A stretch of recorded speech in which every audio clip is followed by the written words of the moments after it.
Congolaises, Congolais, mes très chers compatriotes, je m'adresse solennellement à vous en ce jour dans un contexte exceptionnel en rapport avec la situation sécuritaire que connaît notre pays dans sa partie orientale. Ce contexte d'agression et d'occupation des territoires dans le Nord Kivu est perpétré par le groupe terroriste dit du M23 avec l'appui avéré en hommes et en logistique du Rwanda. Au moment où je fais cette adresse, nos agresseurs occupent certaines localités dans le territoire de Rutshuru, occasionnant ainsi un drame humanitaire avec plus de 200 000 compatriotes forcés de fuir les affres terroristes dans les zones de combat. Ils se retrouvent en dehors de chez eux, sans logis, sans nourriture et sans soins. Des instructions précises ont été données au gouvernement pour leur rassemblement et leur prise en charge. Au-delà de ces efforts, j'en appelle à un élan général de solidarité pour alléger leur fardeau. Certes, cette situation n'est pas nouvelle. En effet, depuis plusieurs décennies, des groupes armés nationaux et étrangers écument l'Est de notre pays en y commettant des atrocités innombrables sur fond d'exploitation illégale de nos ressources naturelles. C'est ainsi qu'à l'occasion de mon avènement, j'avais été amené à prendre l'engagement devant la nation de rétablir au cours de mon mandat la paix et la sécurité là où elles sont compromises et de les consolider là où elles existent. Sitôt dit, sitôt fait, j'ai sans délai et de bonne foi commencé à développer, notamment avec tous nos 9 pays voisins, une diplomatie de proximité en vue d'établir avec eux des relations de coopération franches, transparentes et de caractère gagnant-gagnant. Avec l'Ouganda, par exemple, nous sommes allés jusqu'à décider de mutualiser nos forces armées afin de combattre ensemble la nébuleuse des ADF, une milice d'origine ougandaise qui cependant n'opère que dans le Nord Kivu. Et aussi, nous avons lancé 2 projets de construction de routes transnationales. Avec le Rwanda, un mémorandum d'entente a été signé dans le commerce de l'or avec une entreprise nationale. Une ligne aérienne a été ouverte à la compagnie nationale rwandaise dans notre pays et un accord de non-double taxation a été signé. Malgré cela, ce pays va nous surprendre en réactivant les terroristes du M23. Alors qu'il avait été défait par les armes en 2013, le M23 va refaire surface en prenant notre armée à court, notamment à Bunagana, cité qu'il occupe depuis le 13 juin 2022. En effet, sous la fallacieuse accusation de soutien des FARDC au FDLR, le Rwanda a en réalité des velléités expansionnistes, avec comme intérêt principal l'appropriation de nos minerais, et pour ce faire, il s'active à déstabiliser l'Est du Congo pour créer une zone de non-droit en vue d'assouvir ses appétits criminels. Pour faire face à cette situation, 2 options s'offraient à nous, la diplomatie ou la guerre. J'ai résolu de privilégier la première option, quitte à en venir à la seconde, faute de résultats. L'option diplomatique a donc été mise en œuvre.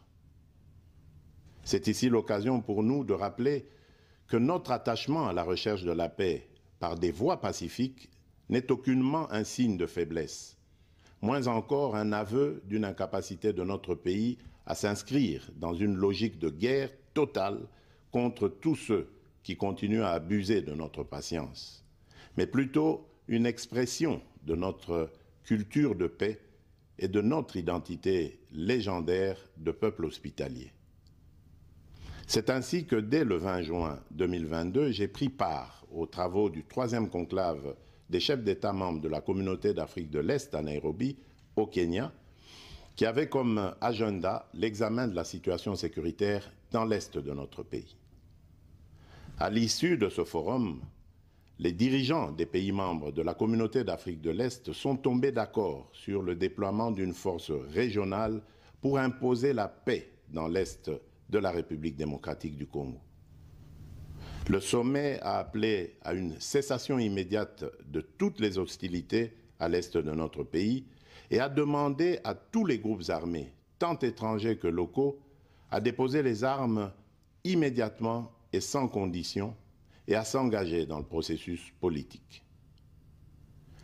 Le 6 juillet 2022, j'ai accepté de rencontrer à nouveau le président du Rwanda, cette fois à Luanda, sous l'égide du président Joao Lourenço, sous couvert de la Conférence internationale des régions des Grands Lacs africains, la CIRGL.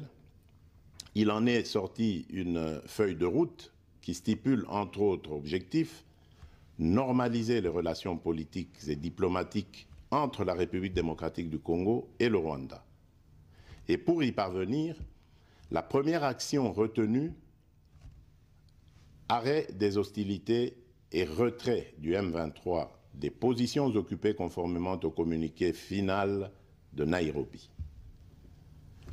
Une fois de plus, aucune avancée sur le terrain de la paix attendue par notre population n'a été observée.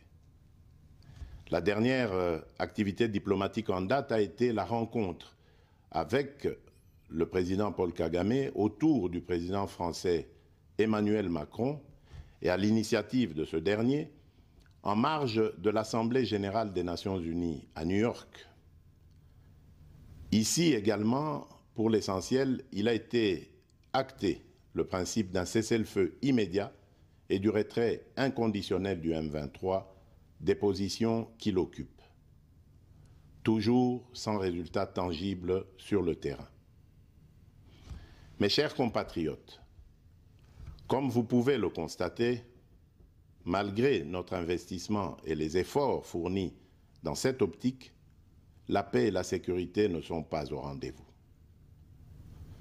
Garant de l'indépendance, de l'unité nationale et de l'intégrité territoriale, je réitère mon engagement constitutionnel de défendre la patrie jusqu'au sacrifice suprême. Mes très chers compatriotes, ne doutons jamais qu'ensemble réfléchis et engagés, nous puissions changer le monde. À vous, nos vaillants soldats, vous qui avez pris l'engagement de servir sous le drapeau, je vous invite ici au sens élevé du patriotisme en ce temps particulièrement exceptionnel de notre histoire, de défendre notre pays, de protéger l'intégrité de son territoire et d'assurer la sécurité des Congolaises et des Congolais contre toute agression ou attaque d'où qu'elle vienne. À vous, mes très chers compatriotes, la guerre qui nous est imposée par nos voisins exige de chacun de nous des sacrifices. C'est le moment de taire nos divergences politiques pour défendre tous rassemblés notre mère patrie. Notre histoire et notre marche commune ont sans cesse démontré que, loin de s'effondrer, notre nation et son peuple ont toujours relevé ce genre de défi et nous en sommes toujours sortis victorieux. Restons tous unis et solidaires derrière nos forces de défense et de sécurité. La situation actuelle, loin de nous affecter, n'est qu'une épreuve de plus que nous allons surmonter pour raffermir davantage notre unité. Au-delà de tout clivage politique, idéologique, religieux et tribal, la défense de la mère patrie est le seul objectif qui doit nous unir en ce moment. Le pays nous appelle. La nation a besoin de l'engagement de toutes ses filles et de tous ses fils. Je vous appelle à ne pas céder aux propos xénophobes et autres discours de haine ou de stigmatisation des communautés rwandophones, dont l'asservisseur se sert pour faire du chantage et de la manipulation. Tout acte allant dans ce sens sera sévèrement puni.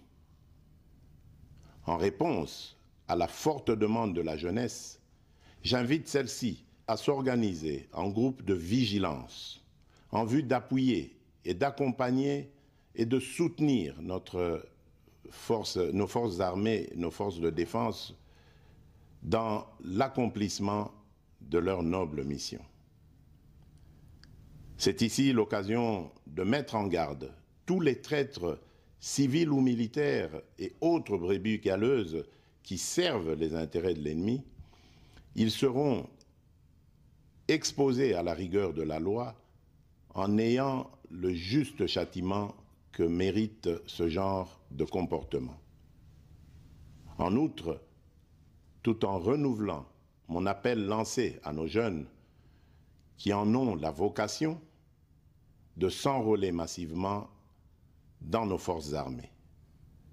Je réitère l'instruction faite au chef d'état-major général d'accélérer à cet effet la mise en place de centres de recrutement à travers les 26 provinces que compte notre pays.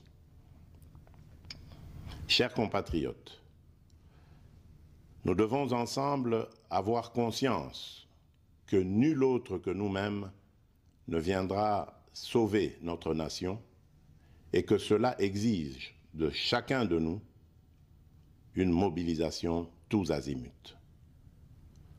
Que Dieu bénisse la République démocratique du Congo. Je vous remercie.